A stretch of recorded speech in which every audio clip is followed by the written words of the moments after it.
Hello नमस्कार साथीहरू। म यहाँ ब्याङ्कमा आएको थिएँ। अब चाहिँ म फर्किँदैछु है। अब घर फर्किनु पर्यो। ब्याङ्कमा आएर सबै ब्याङ्कको कामहरू सकेर म ब्याङ्कबाट घर फर्किँदैछु है। अब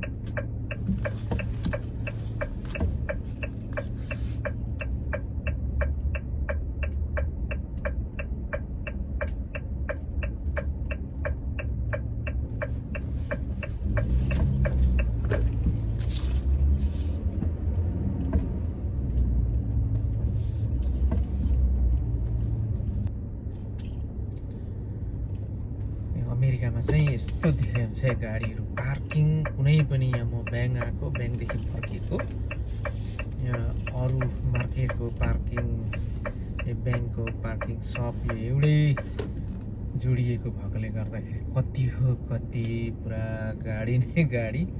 अनि यहाँनिर चाहिँ फेरि यो म चाहिँ अब पार्किङबाट बाहिर निस्किन आँटेँ। यहाँ कति हो रोडमा हेर्नुपर्छ गाडी। यो चाहिँ एकदमै सानो रोड हो, यो त्यति ठुलो रोड होइन, यो चाहिँ ठुलो हाइवे होइन, यो चाहिँ एउटा गाउँको रोड हो र पनि यति साह्रो।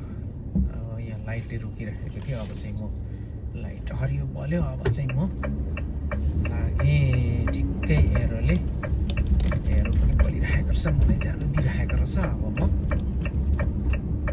सट्टै अब यहाँ राइट हुनुपर्ने, म चाहिँ अब घरतिर फर्किँदैछु ब्याङ्कबाट।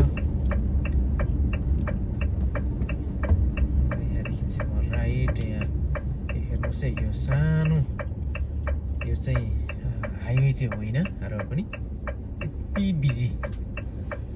यो पराको चाहिँ यो चाहिँ पुरा गाडीको दोकान हो। यता हेर्नुहोस् है कति हो बिजी।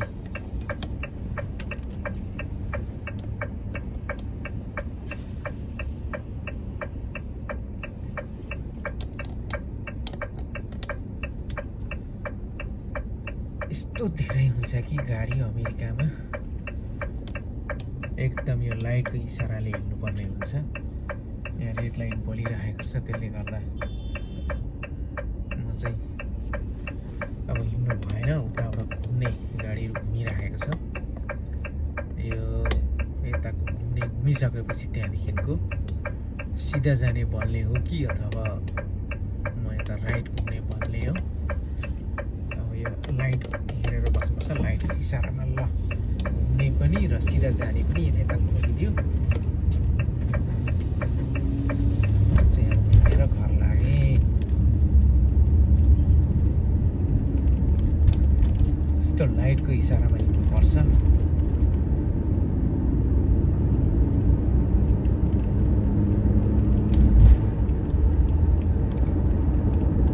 यो चाहिँ अब एकदमै गाउँ, यो चाहिँ हाम्रो गाउँ हो, गाउँको बाटो। यो गाउँको रोडमा चाहिँ गाडी एकदम पातुलो भन्दा पनि यति धेरै छ। अब लेन मिचियो भनेर गाडीले मलाई कराउन थालिहाल्यो।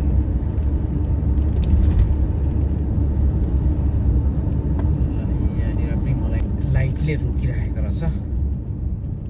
अब एकछिन बस्नै पर्ने भयो। यो चाहिँ हाम्रो गाउँ हो, गाउँको रोड यस्तो छ। गाउँको रोडमा पनि यति बिजी छ गाडी। लाइट हेरेर बस्नुपर्ने हुन्छ। यो रेड लाइट बलिरहेको छ यहाँ, अब ग्रिन भयो, अब चाहिँ हिँड्नु पाइयो।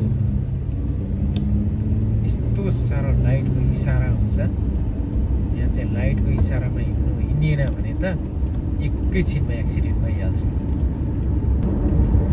यो गाउँको रोडमा पनि आउने दुईटा लेन, जाने दुईटा लेन, चारवटा लेनको चाहिँ यो गाउँको रोडमा पनि यस्तो छ है साथीहरू।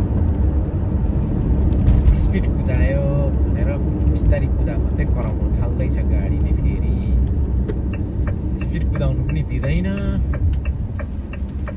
अब म घुमिहाल्नुपर्छ। यहाँ गाडी यसरी वेट गरेर बसिरहेको छ। यहाँ पुरा यस्तो हुन्छ है। यो चाहिँ गाउँको रोड हो, यो चाहिँ हाम्रो गाउँमै साथीहरू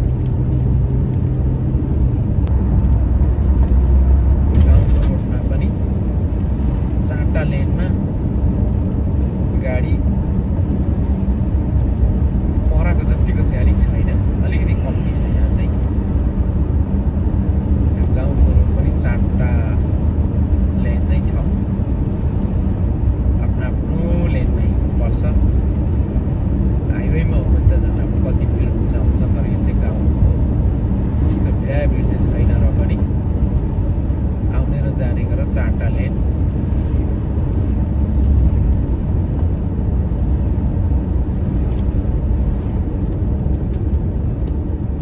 यहाँ गाडी यो लाइटले सब रोकिरहेको छ। अब म पनि पर्खिनै पर्ने भयो यहाँनिर। पर्खेर जब यो हरियो बलेपछि मात्रै जानु पाइन्छ। अब यो कति बेला हरियो बल्ने र घुम्नुपर्ने हो। र म ब्याङ्कमा जाँदै यो मेरो गुड्ने घरमा ग्यास लाउँदै गएको थिएँ, किनभने यो गुड्ने घरमा ठिक्कै रेडी गरिराख्नुपर्छ एकदमै ग्यासहरू लगाएर। किनभने कोही बेला म खुत्तै निस्केर हिँडिहाल्नु पर्ने हुन्छ, काहीँ मेरो यो बिजनेस डिरेक्सनको काम लिएर कोही बेला हिँडिहाल्नु पर्ने हुन्छ। त्यसले गर्दा म ग्यास चाहिँ एकदम रेडी लगाइरहेको छु। अहिले अलिकति घटेको छ र ल अब चाहिँ म घुमेँ, यो बलिसक्यो। अब घुमेँ र डिरेक्सनको काम भनेको चाहिँ साथी हो धेरै सजिलो काम छ। म घरमै बसेर काम गर्छु, घरमै बसेर काम गर्न सकिने।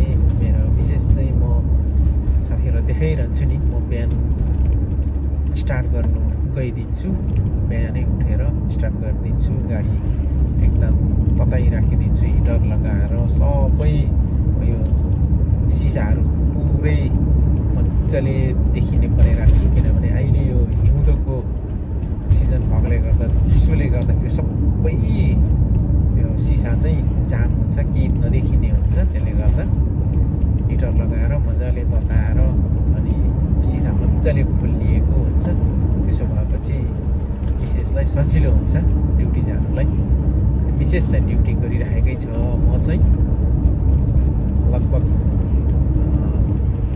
18देखिको 8 वर्षसम्म यो अमेरिकामा 10देखिको 2010देखिको 2018सम्म 8 वर्षसम्म काम गरेर मैले चाहिँ आफ्नै बिजनेस, यो अन बिजनेस डिएक्सएमा काम गरिरहेको छु।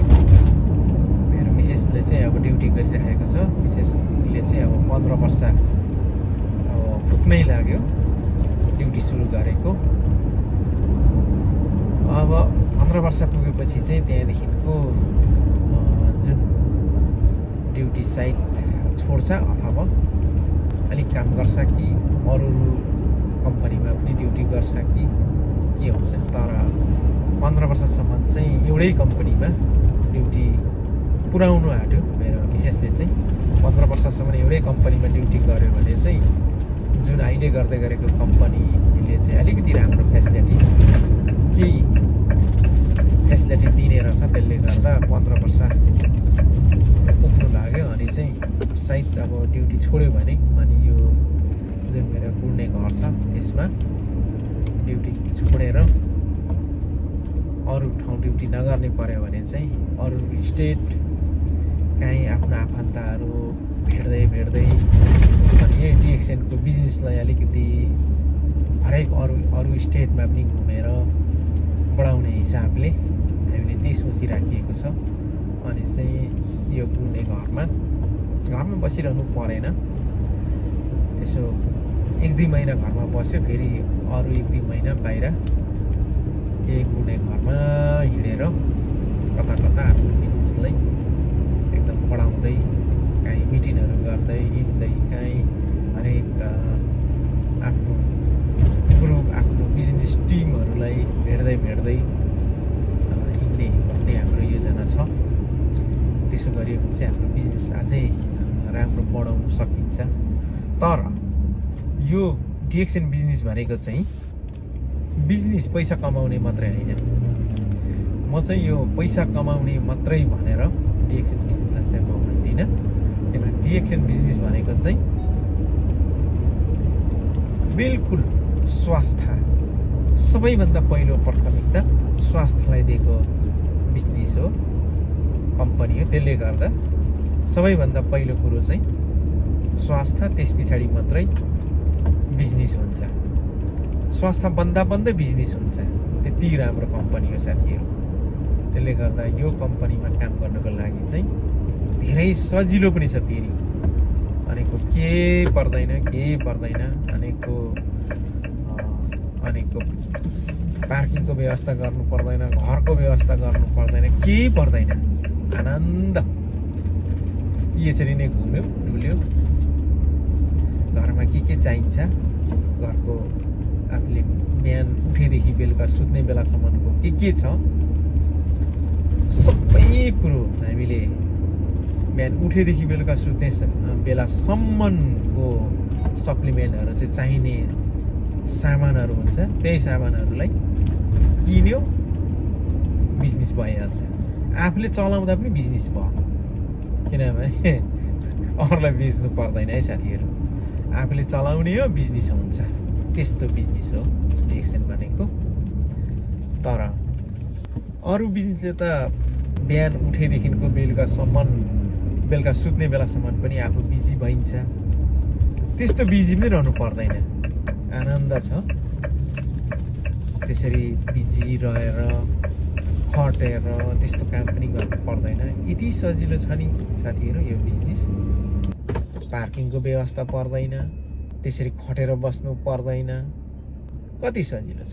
म चाहिँ यहाँ बुवाहरूको घरमा आइपुगेँ र म पार्किङ गर्नु पर्यो भने पार्किङै छैन रहेछ र पार्किङ गर्नलाई अलिकति अप्ठ्यारो भयो।